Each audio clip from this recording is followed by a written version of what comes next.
our subject is the church Y and the nuestro tema world. And es here in these la verses, iglesia y el mundo. running Y en estos versículos que van hasta los primeros versículos del capítulo 16, ahí tenemos que el Señor instruye a los futuros apóstoles al respecto del odio que el mundo tiene de la iglesia y en particular del Señor. Este es el tema, como ya dije, al final, hasta el final del capítulo 15 y los primeros versículos del siguiente capítulo. Y como ustedes saben, estas son parte de las últimas palabras de Cristo para con los discípulos antes de que fuera traicionado. Y después de muy poco tiempo, todo eso sucedería. Y tenemos el capítulo 15, 16 y la oración sacerdotal del capítulo 17. Y después de eso tenemos los eventos de la pasión de Cristo. Ahí comienza eso.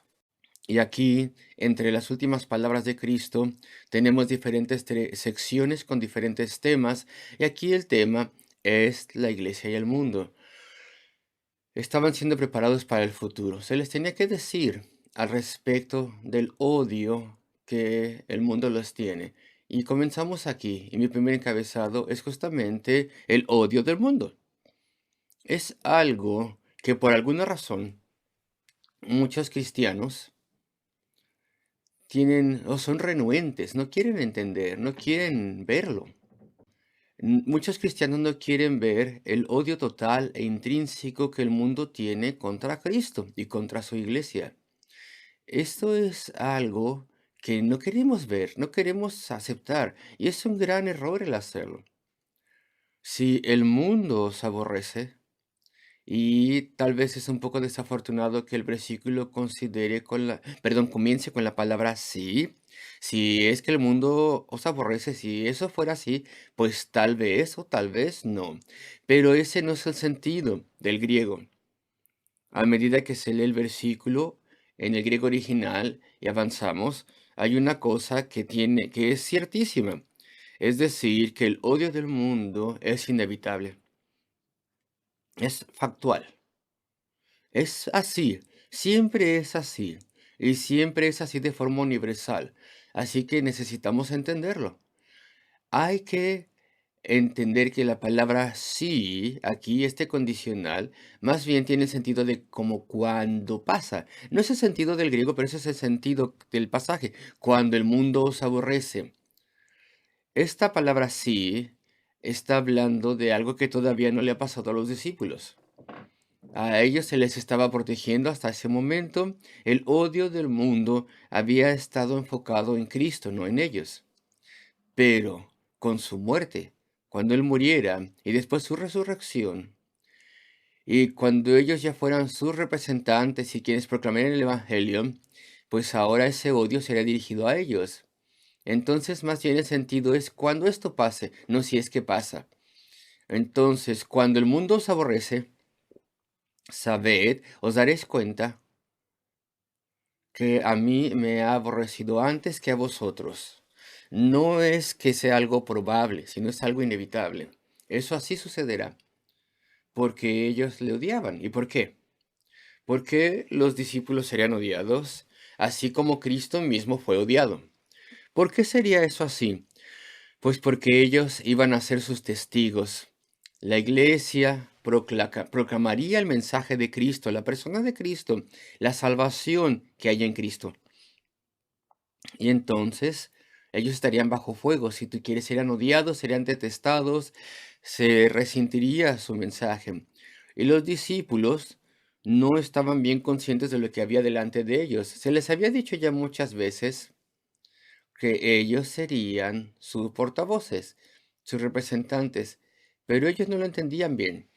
Todas estas cosas serían más claras a través del Calvario y después del Calvario. Y entonces el Señor los prepara para eso. Si el mundo os odia, os aborrece, sabed que a mí me ha aborrecido antes que a vosotros.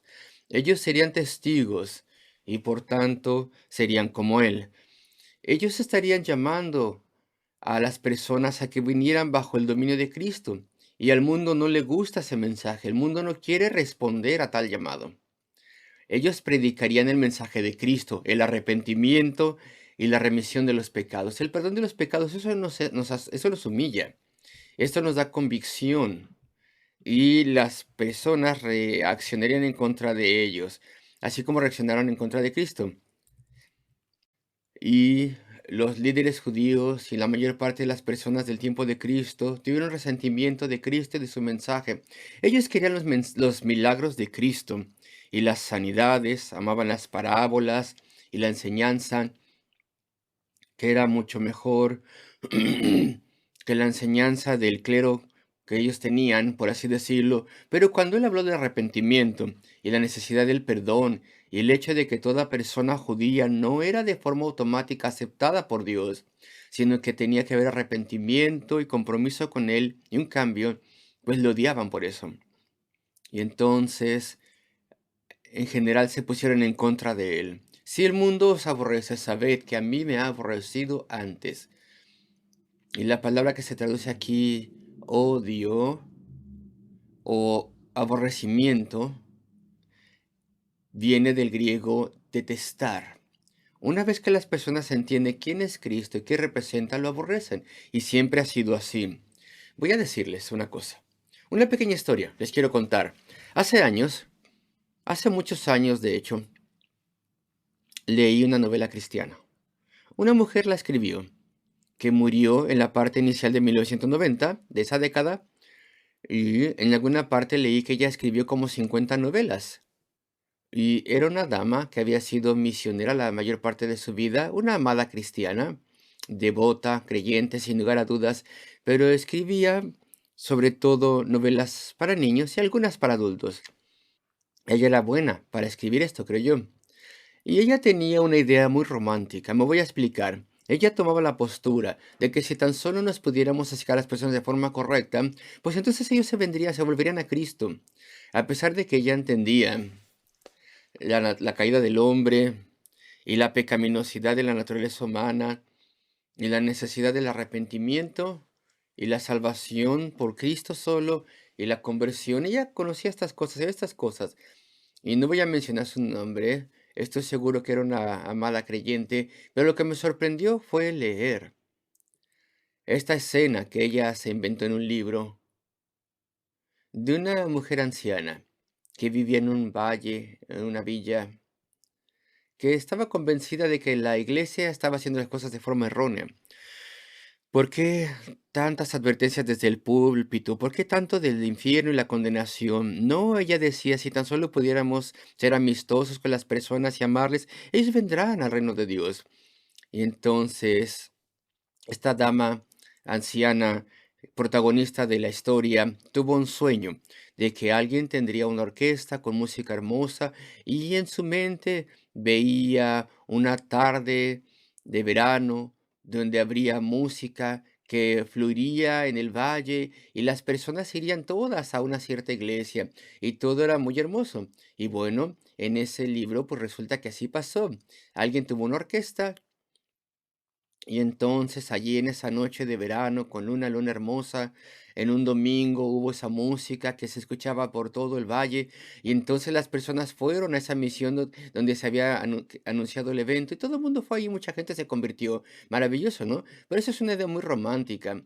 Y esta amada creyente, no voy a decir su nombre porque era una amada cristiana, una dama, estoy seguro, pero ella no había entendido Juan 15. Ella no había absorbido la enseñanza del Salvador en este punto en específico. Si el mundo os aborrece, sabed que a mí me ha aborrecido antes que a vosotros. Si fuerais del mundo, el mundo amaría lo suyo. Pero porque no sois del mundo, antes yo os elegí del mundo, por eso el mundo os aborrece. Sois distintivos, sois diferentes. Ya no se alinean al mundo, ya no hacen las cosas que el mundo hace. Por eso el mundo os aborrece. Pero nosotros los cristianos seguimos pensando de esta forma romántica muy frecuentemente. Seguimos pensando en esta forma romántica. Y al final del siglo XIX y principio del siglo XX, aquí en Londres, muchas iglesias bíblicas comenzaron a pensar así. Dejaron detrás las antiguas doctrinas y concienciación de la caída humana del ser humano y el antagonismo inherente en contra de Dios en que hay en las personas y comenzaron a organizar lo que se llamaba institutos cristianos. No tiene nada que ver con el instituto cristiano que hay en el Reino Unido que lidia con cosas legales, pero ese es el nombre que ellos eligieron en aquel entonces. Y la idea era que uno podía hacer cualquier cosa que quisiera en la iglesia. Por ejemplo, el movimiento que se llama Secret Sensitive en los Estados Unidos en 1980, en esa década. No hay nada nuevo debajo del sol, todo ya ha sido hecho antes. Y se puede ir a la iglesia, a jugar badminton, hacer esto, aquello, entre semana por la noche, a tejer, hacer todo tipo de cosas. Esos institutos en aquel entonces tenían todo tipo de actividades. Y la idea era atraer a la comunidad, ellos te van a conocer, les vas a caer bien y van a decir, ah, este cristianismo tiene un rostro sonriente. No hay nada amenazante, no hay nada por qué nos tenemos que poner ansiosos. Y van a aceptar el mensaje, etcétera. Es lo que ellos pensaban. Sin embargo, se produjo la muerte de las iglesias. La mayoría de las iglesias que tuvieron institutos muy rápido se hicieron liberales y cuando comenzó el siglo XX se encogieron y murieron. Ahora están cerradas y ya no existen. Porque uno no puede poner un rostro diferente al Evangelio de Cristo. Porque este es un llamado a hombres y mujeres al arrepentimiento y a dejar su vieja vida y a servir a Dios y a buscarle y a dejar el mundo. Y uno no puede cambiar esos hechos. Constantemente se intenta hacerlo. Por ejemplo, el evangelismo amigable en diferentes formas surge una y otra vez. Dicen ellos, trae a las personas a reuniones en hogares. Ese es el secreto. Dales cosas agradables a comer y a beber, amistades, suavízalo todo y no te enfoques en el pecado. Comienza con una amistad y sé cómo ellos son. Muéstrales amistad y sí, queremos ser amistosos con las personas, claro, y no queremos que nos falte la amabilidad y claro que tenemos que ser agradables y sensibles y sabios en nuestra presentación de la verdad, pero el evangelismo amigable es lo que se hace hoy en día, esas células que abandonan el culto evangelístico, abandonan la proclamación del evangelio y lo hacen todo a través del evangelismo amigable. Ellos dicen, vamos a ganar almas así, pero no. La escritura nos advierte que vamos a llenar la iglesia de madera, heno y hojarasca, porque ahí no hay mensaje de salvación. Ahí se ha cambiado el mensaje de la salvación de una forma sutil y nos hemos deshecho de ese mensaje. Y claro que esto se expresa en el movimiento de oración cristiano contemporáneo, donde se adoptan formas de entretenimiento, hay conciertos de rock, según esto, para ayudar al evangelio. Dicen, parécete tanto como al mundo como puedas, y así ya no vas a asustar a nadie, y le estás diciendo al mundo prácticamente, puedes mantener el mundo y tener a Cristo y la salvación y la vida eterna, y tú puedes seguir así, con los mismos gustos, en la misma vida. Y entonces se tiene esta inclinación constante de intentar hacer estas cosas. Eso es una necedad. Y Cristo advierte a las personas de estas cosas. Uno no puede hacer que los cristianos se parezcan al mundo para poder ganar al mundo. No. Versículo 18. Si el mundo se aborrece, y eso es algo inevitable, no es si es que llega a suceder, en el sentido que frecuentemente utilizamos la palabra sí aquí. Si dice, sabed que a mí me ha aborrecido antes que a vosotros. Si fuerais del mundo, el mundo amaría lo suyo. Pero porque no sois del mundo, antes yo os elegí del mundo, por eso el mundo os aborrece. Y yo creo que este mismo motivo está detrás del gran impulso que se tiene de tener obra social, el movimiento de la Osana. Dicen, predica el evangelio, pero también pone igual atención a la reforma social. Int- Intenta mejorar de forma política y social a las naciones pobres. Y sí, claro, los cristianos tienen que hacer buenas obras y tienen que ayudar siempre que pueda, en donde se pueda. Pero el evangelio es lo primordial para nosotros. No podemos ganar mentes y corazones intentando agradar al mundo. Más bien tenemos que tener claridad con el evangelio. El odio. ¿Qué significa esto si el mundo os aborrece? esta profunda detestación, y supongo que lo vemos de forma cruda en las nuevas páginas ateas. Por ejemplo, las páginas ateas del catedrático Richard Dawkins. Vemos los comentarios, seguro que muchos de ustedes lo han visto. Hay gran odio, gran rencor, gran aborrecimiento a la fe y al evangelio. Es increíble. Muy frecuentemente hay también cosas vulgares ahí y completamente terribles.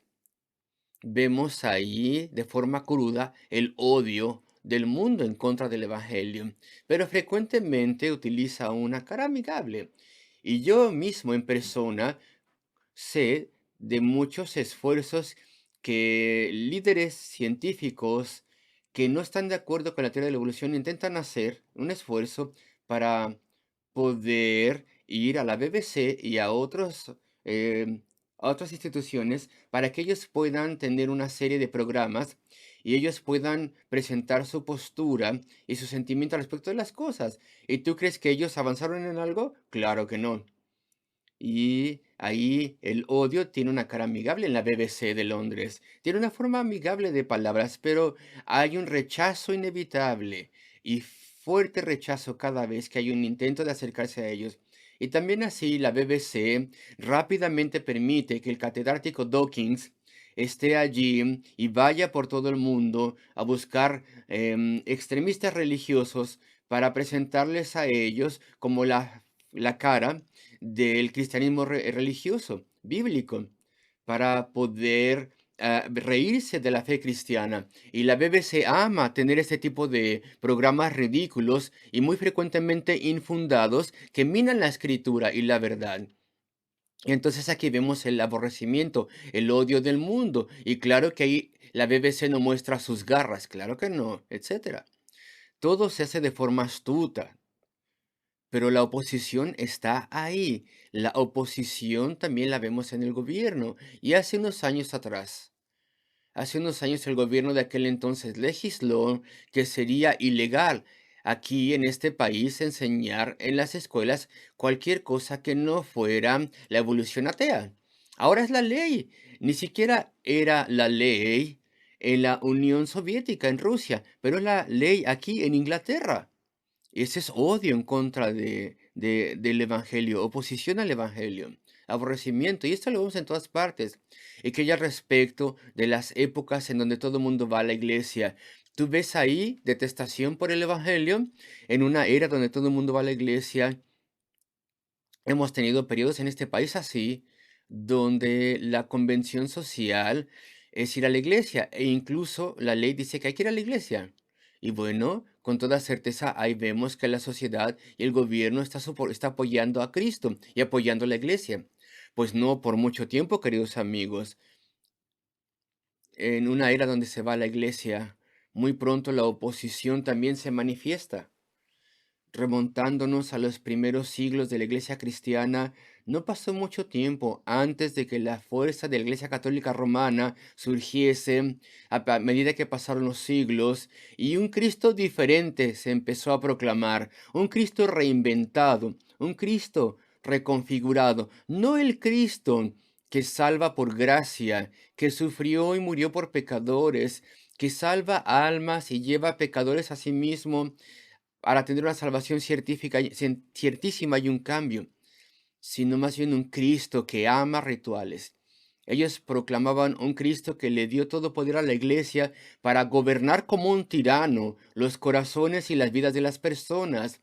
Y entonces apartaron a las personas de la gracia de Dios. El mensaje fue cambiado y también cambiaron a Dios, también cambiaron a Cristo. Eso es el odio del mundo. Y si tú no puedes ser ateo de la noche a la mañana, pues simplemente cambia la religión y al Dios de la religión y promueve una fe diferente. Y eso ha sucedido. Y eso es exactamente lo que pasa aquí. Mira por favor aquí estos versículos. Versículo 19. Si fueres del mundo, el mundo amaría lo suyo. Pero porque no sois del mundo, antes yo os elegí del mundo, por eso el mundo os aborrece.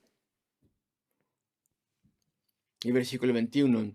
Mas todo esto os harán por causa de mi nombre, porque no conocen al que me ha enviado.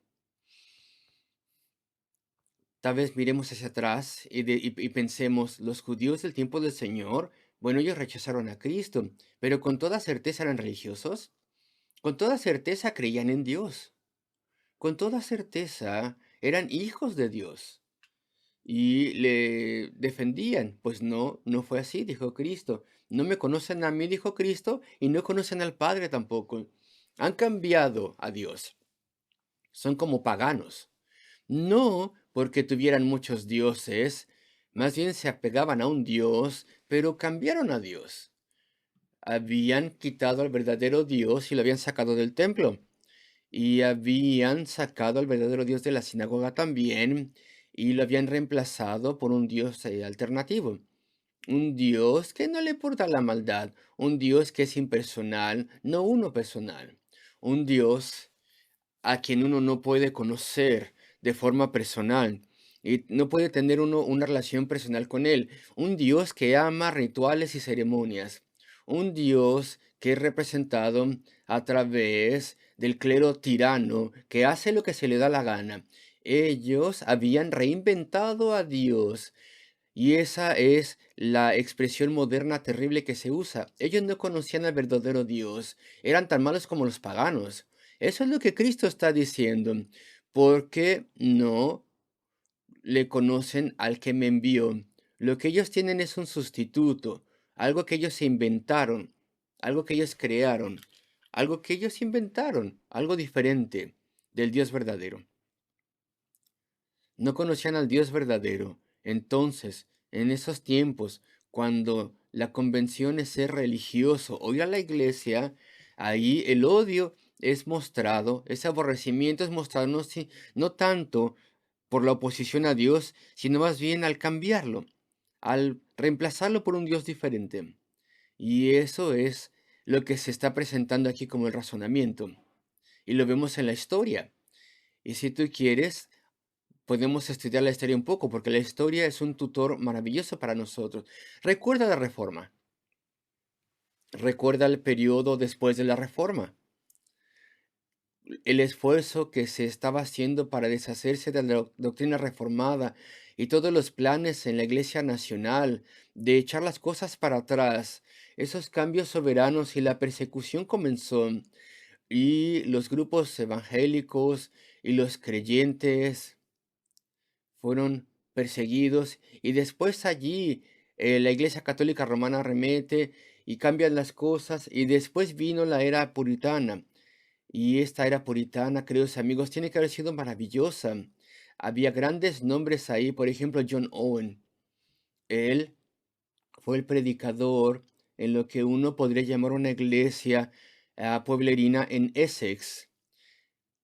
Y hay lugares que estaban allí y tenían grandes predicadores, y esos grandes predicadores estaban en todas partes, pastores con un corazón tierno, y se enseñaban las cosas de Dios, y la era puritana estaba ahí, y también estaba en la iglesia anglicana, muchos predicadores que amaban a Dios y la palabra, y eran profundos maestros de la palabra. Esa era la era de los puritanos.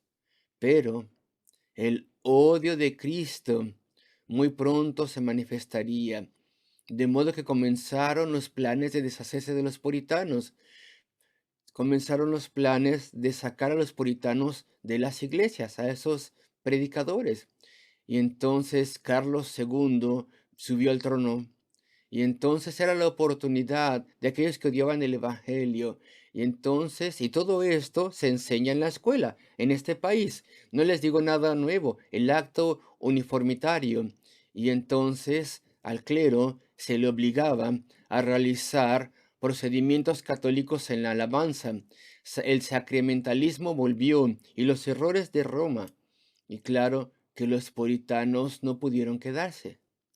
Y entonces comenzó la gran expulsión cuando 2100 predicadores puritanos fueron expulsados de la iglesia anglicana en ese día de Bartolomeo, en agosto 24, en el siglo XVII, y fueron expulsados de sus iglesias y sus púlpitos, y fueron perseguidos en donde quiera que iban y donde quiera que tenían reuniones en casas y predicaban.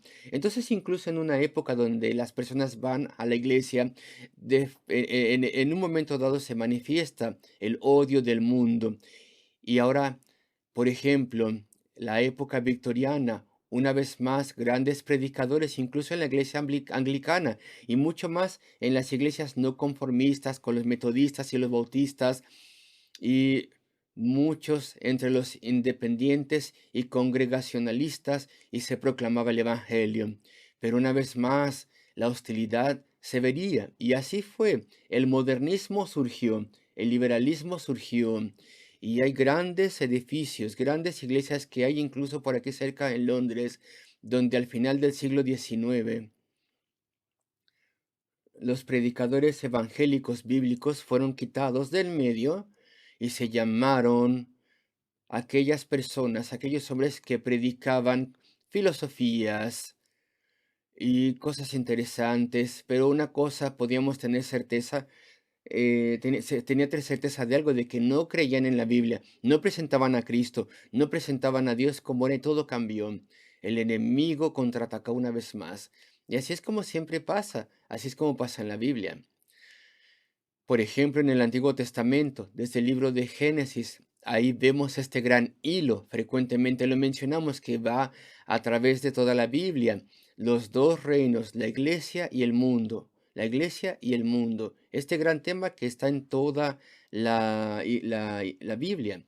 Entonces vemos la iglesia típica del Antiguo Testamento y vemos cómo la hostilidad después se manifestó en contra de Cristo, después en contra de los discípulos, y en Apocalipsis ahí vemos la hostilidad que hay entre las fuerzas del maligno y la iglesia de Jesucristo hasta el final.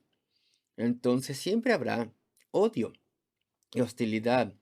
E incluso en una era donde todo el mundo va a la iglesia, si ellos no quieren, no se pueden deshacer de Dios, entonces lo cambian y ponen otro tipo de Dios. Y claro que estamos en una era atea, una época atea, donde todo se explica de forma racional. Dios es el hombre mismo. No hay un Dios divino, no hay un Dios personal, no hay un Dios trascendental. Y entonces programan a los jóvenes para creer en esto. Y si no funciona esa programación, pues la siguiente estrategia del demonio es simplemente llenar la mente de los jóvenes con todo tipo de distracciones y desviaciones. Entonces, hay maravillosas invenciones que se utilizan, que el enemigo de las almas utiliza. Entonces, los jóvenes ahora, hasta cierto punto, nosotros cuando éramos jóvenes no teníamos todo esto, pero hoy en día todos los jóvenes están pegados a sus celulares, a sus móviles, a sus dispositivos electrónicos, y hay todo tipo de distracciones, porque ellos, dice Satanás, no deben de pensar en Dios. Todo tiene que ser materialista, racionalista, y casi casi tenemos que comenzar a explicar a estas jóvenes mentes el ABC. Pero de vuelta, aquí este gran pasaje de la Escritura, versículo 19, aquí tenemos la explicación. Si fueras del mundo, pero es que ya habéis nacido de nuevo, tenéis una nueva naturaleza, una nueva alianza, ya no sois del mundo, ya no sois de ese mundo incrédulo. Por tanto, se sospechará de vosotros. Y no importa cuán razonable podáis ser, las personas no estarán contentas con vosotros. ¿Y cuál es la solución? ¿Qué esperanza hay? Versículo 20. Acordaos de la palabra que yo os he dicho. El siervo no es mayor que su señor. Este es un razonamiento poderoso. Si a mí me han perseguido, al Salvador, quien era perfecto, quien no tenía pecado, quien era tan atractivo estar con él como persona, era tan atractivo escucharle, era tan maravilloso estar ante su presencia. Si me han perseguido a mí, dice, si él ha perseguido a él que era Dios hombre, pues entonces están ligados a encontrar faltas en nosotros, que somos pobres, débiles, representantes de Cristo con nuestras fallas y problemas y comportamiento y carácter. Entonces, si me han perseguido a mí, dice Cristo, también a vosotros os perseguirán. ¿Cuánto más os perseguirán a vosotros? Dice Cristo. ¿cuánto más os perseguirán a vosotros? Dice Cristo. Si han guardado mi palabra, lo cual no hicieron, desde luego que no lo hicieron, también guardarán la vuestra. La forma en que El Salvador lo pone es positivo, pero lo negativo es lo que está implícito aquí. Si no guardan mis palabras, pues tampoco las vuestras. Humanamente hablando, vosotros nunca persuadiréis a nadie, nunca podéis cambiar a nadie de forma humanamente hablando. Entonces, ¿qué vamos a hacer? Tal vez pensaban los apóstoles, ¿cómo vamos a hacerle? ¿Cómo vamos a avanzar? La explicación avanza. Todo esto, dice, versículo 21, más todo esto se harán por mi causa porque no conocen al que me ha enviado. Y versículo 22, si yo no hubiera venido ni les hubiera hablado, no tendrían pecado. Es decir, sí tenían muchos pecados, pero no habrían sido culpables de el pecado de rechazo a Cristo. Pero una vez que Él vino, entonces eran culpables del rechazo de tanto el Hijo como el Padre. Porque Cristo era el Padre personificado, prácticamente, porque en Él mora toda la plenitud de la deidad, de forma corporal. Si se miraba a Cristo y si se escuchaba a Cristo y se veía las cosas que Él hacía, pues entonces se tenía una ilustración, una representación, una imagen del Padre y de su carácter y su poder. Y si se odiaba a Cristo, entonces esa persona odiaba también al Padre.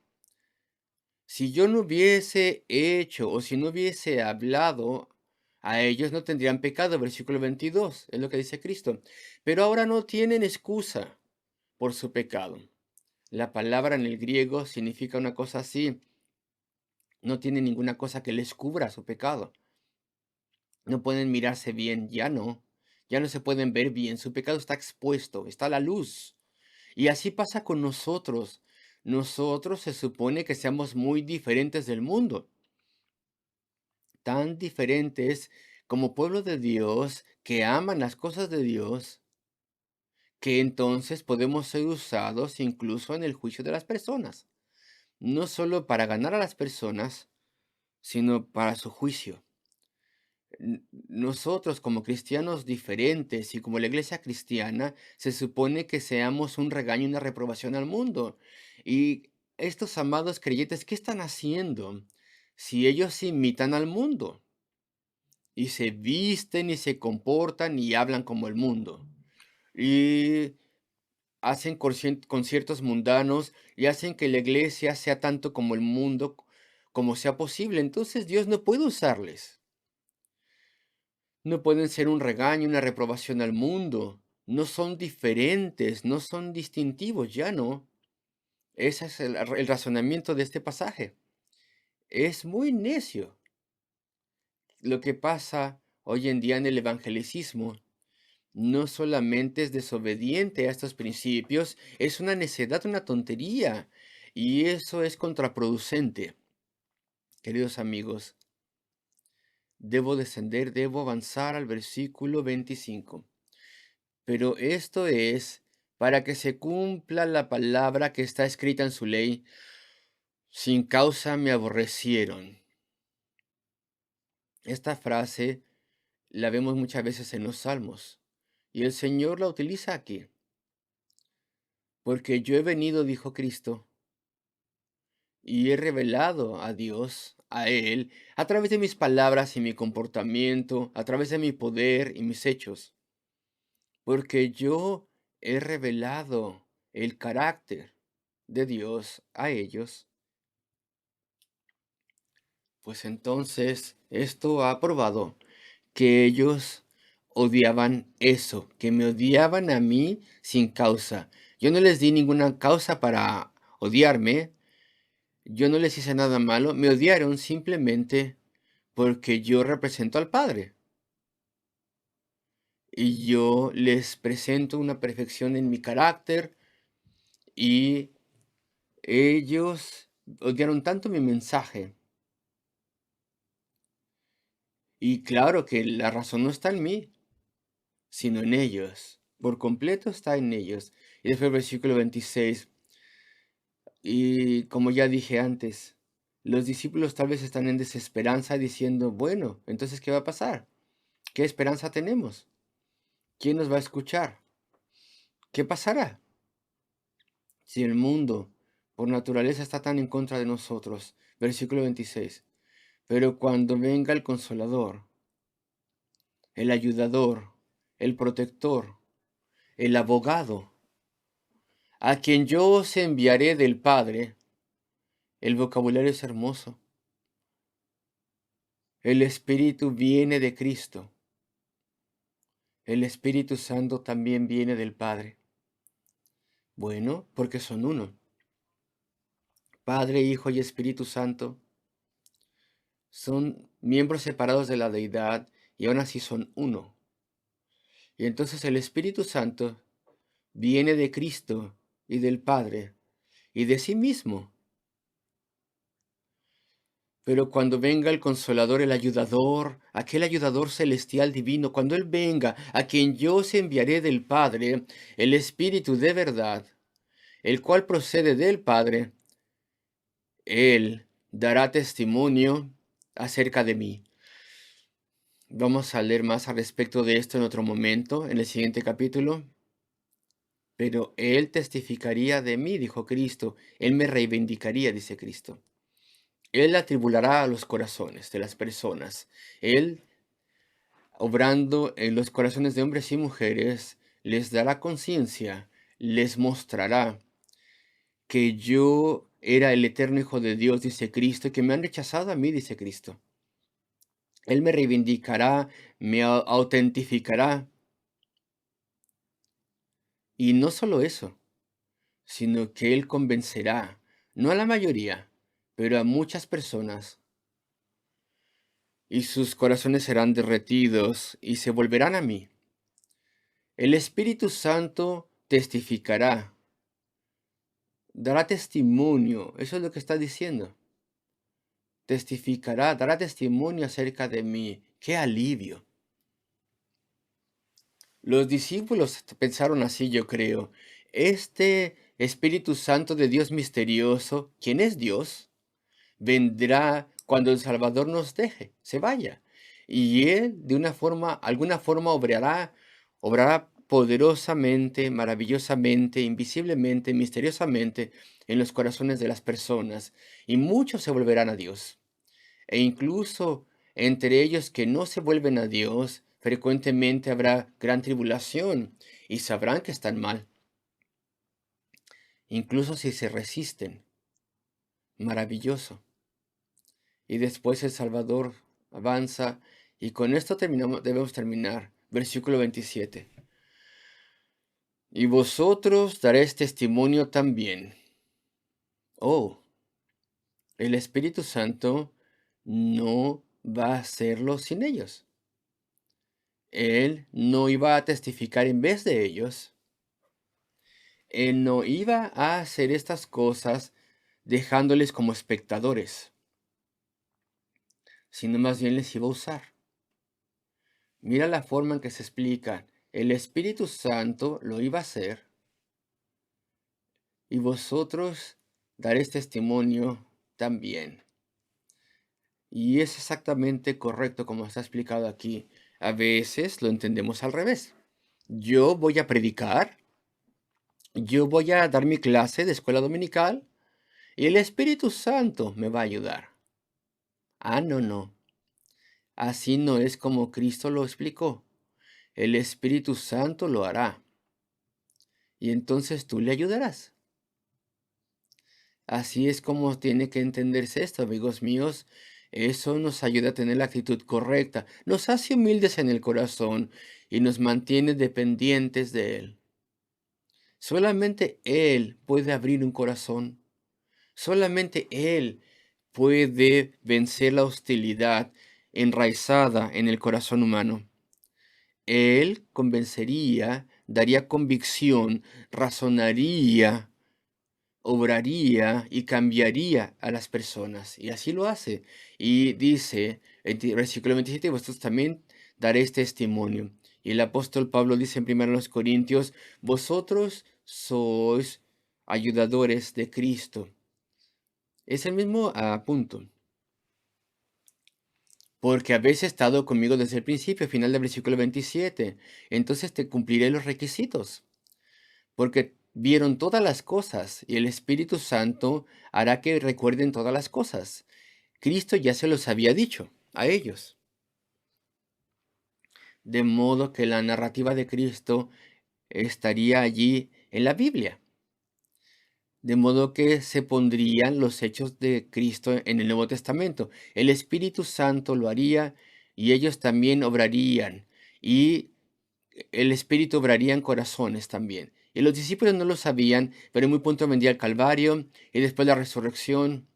Y ellos tendrían incluso, cumplirían más requisitos para poder representar a Cristo, porque ellos habrían sido testigos de la resurrección.